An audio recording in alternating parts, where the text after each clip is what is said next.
کتاب ذرا تذکرۃ الغوثیہ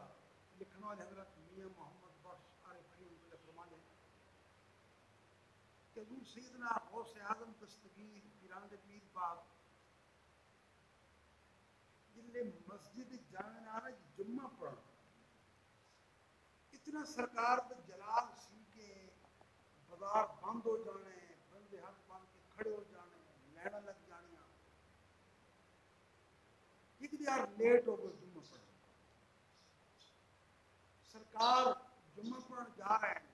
ایک پچھو خلیفہ نہ اوپر جناب آپ کسی نے سلام نہیں لیا کسی نے ہاتھ نہیں ملایا کوئی بندہ کھڑا نہیں ہویا وہ پیچھے دلیل کردہ ہوں کہ یار پتہ نہیں لوگن کی ہو گیا اگے بازار بند ہو جاندے سن لوگ دھڑا دھڑ ملتے سن روڈ بلاک ہو جاندے سن آج کی ہوا تو میرے مرشد کو ہاتھی نہیں لے گیا دلیل کی سرکار نے پیچھے مڑ کے دیکھے اور چھوڑ کے مسکرائے مخلوق دوڑ اٹھی کو قدم بوسی پہ کرتا خط پہ چلتا روڈ بلاک رستے مستے بلاک ہو گئے اس نے دھکے لگتے کہ نہیں اینڈ پہ پہنچیا اس دیکھیا کہ یار اس نالوں تو وہ اگر بہتر سی کہ میں مرشد کی بیک سائڈ دیکھ رہا دلیل کی تھی استاد جی دسیا نہیں زبانی نہیں کیا دلیل کی تھی سرکار نے رخ انور پیچھے پھیرا فرمایا مرید ہے کہ جی کہ بچہ کہیں گل تے کھلو نا دو گلاں رکھی دی تو اس عرض کی تھی کہ حضور یہ دسو ایک یہ وجہ سرکار کا بیٹا تو علم نہیں ہے فقیر کے ہاتھ میں مخلوق کے دل ہوتے ہیں اس کی مرضی ہے جسے کھینچ لے اس کی مرضی ہے جسے پکڑے حضرت میاں محمد بخش آرے کھڑی آزاد کشمیر ضلع نیرپور ایک انگریز جیسی سیشن جج انگریز جناب تو دور سی تقریباً 1890 91 92 دی تقریباً ایک شخص آ گیا حضور میرا بیٹا قتل دے کیس آ گیا نجائز دعا فرماؤ کہ اللہ تعالیٰ اس میں معافی دے سیشن جج انگریز سے دل والی بات کر رہا ہوں کس طرح دل ہو گیا جناب فرمایا بھائی صاحب میرا روکا لے جا خاطر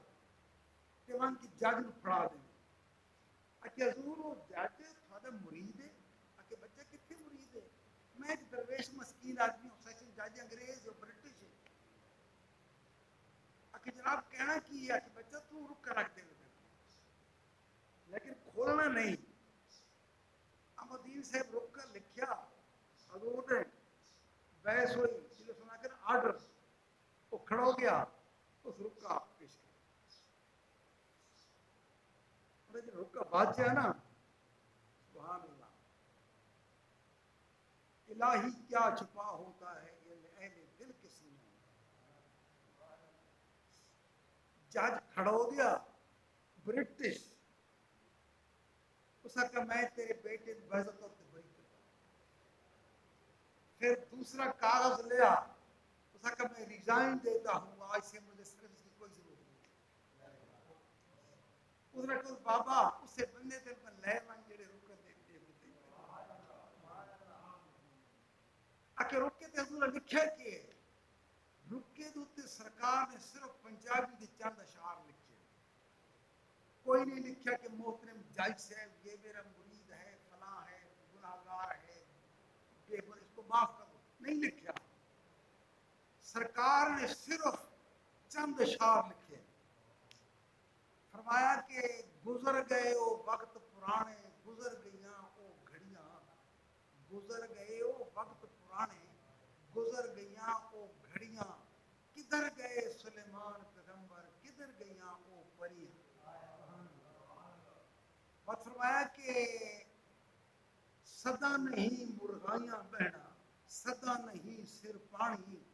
صدا نہ سیاں سیس گناہمن صدا نہ سرخی لانی لاکھ ہزار بہار حسن دی اندر خاک سمانی